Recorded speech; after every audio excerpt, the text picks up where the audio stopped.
Why did I buy a Jackson? Well, back in the day, I was a Shred guy. I had a Kramer Beretta, and then I had an Ibanez USA Custom.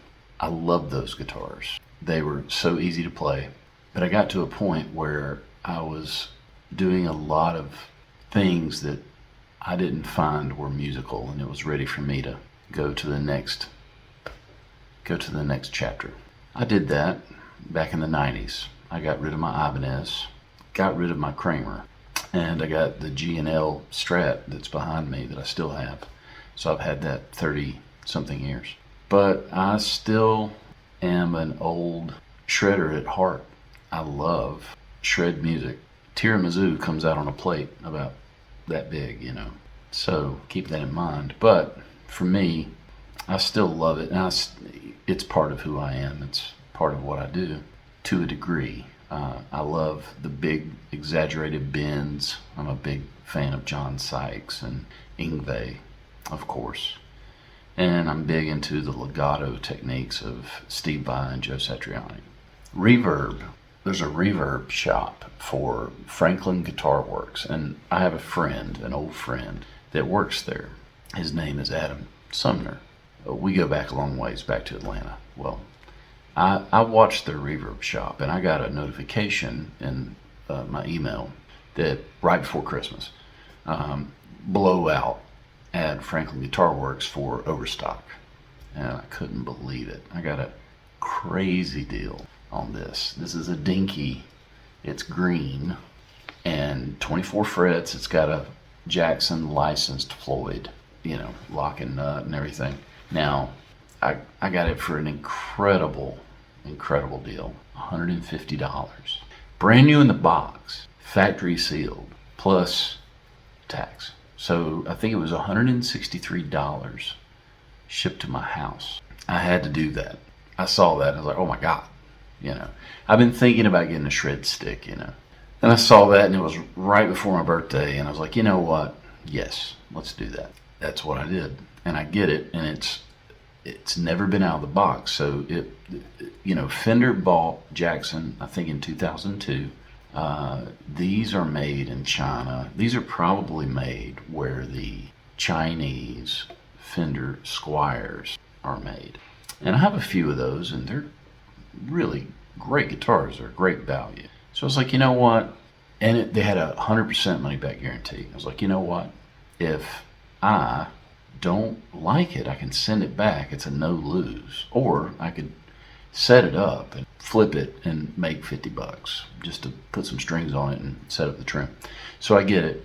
The locking tuners, they're not locked. The strings are completely slacked. Every fret is sharp. Every fret, you can feel it. It's got sprout. I get a sanding block from Lowe's, right? And I go super light at an angle, not sideways. I'm at an angle, just like the fret is cut at the angle. I match the angle, and I did that both sides, top and bottom. And then I tuned up the guitar. It was shipped with 9s. I don't know what it was shipped with, but once I got the guitar set up, it broke at the saddle on the 6th string, on the thickest string, even before I locked it.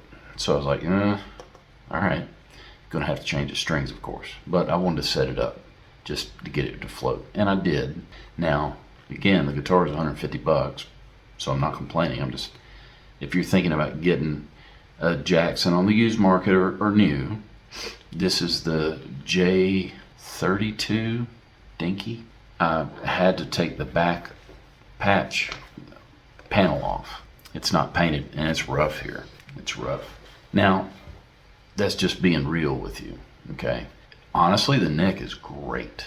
The neck joint is amazing. It is the cleanest neck joint I have seen on an electric guitar. It's perfect. It's unbelievable. It is so clean. It perfectly fits in there. No gaps. The pickups are great. I'm super impressed. People talk about the pickups. People talk about the Floyd or the Jackson licensed, whatever. People talk about, hey, it's the internet. People talk about a lot of things. So let's be real. about that. People are going to talk about pretty much anything. So I just, I've been doing this a long time. I used to be a wizard at setting up Floyds. So I got it to float, no problem. And,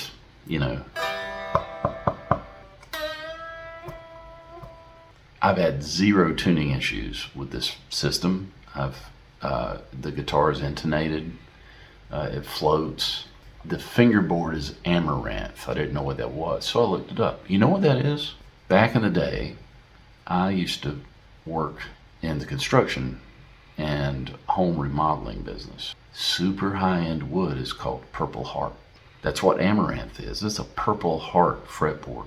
Now, it's not very purple, so this might be like, figured ebony is, people don't like figured ebony. They want the really dark ebony. So if you got Purple Heart and it's not purple, it's a different color, that might not be desirable. But I put lemon oil on it and it got dark, and everything feels great. I can't believe how good this guitar plays for the money.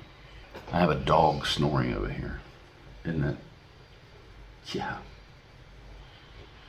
So I got to pay a very, very, I stole this. It's crazy how they can build a guitar this good for the price that they did. It's unbelievable. It really is. And honestly, it makes me want to play. So that's the other reason why I bought it.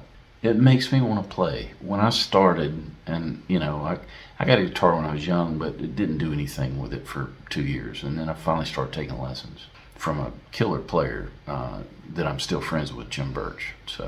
And it was the 80s. It was like 1986. So everybody was trying to shred. They were trying to do the Eddie Van Halen, the Metallica, Steve Vai, all that stuff. So it was like 1986, 87, that was the prime years to want to shred. And I wanted to shred. I had that Kramer, and the fretboard is just flat, and this reminds me of that. So I bought this, and it's like going back in time to when I was just starting out, and I really just wanted to play, and I wanted to have fun. So that's why I got it. And this is the best money I've spent in a long time. It makes me want to play. The fit and finish, for what it is great. It stays in tune. I didn't really have any issue getting it set up for my liking. I did keep 9s on this. As you'll see in the snippets, I'm able to scoot around on it, but I'm still getting used to 9s because I have 10s on most of my daily drivers, and then I have 11s on specialty guitars, 12s on some, flats on some, converted some to baritones, so they're like 17 to 64. I've got some other baritones that go up to 70 gauge strings, so they're all different. So I will say this, it's good to have a guitar that is a little different than what you're used to, whether it's string gauge or setup or any of that, because it's going to pull something out of you. But when I put my hands on this guitar, it's going to steer me to do something that I wouldn't normally do on a, like the PRS or the Gretches or, a Tele. Different guitars do different jobs. That's my philosophy.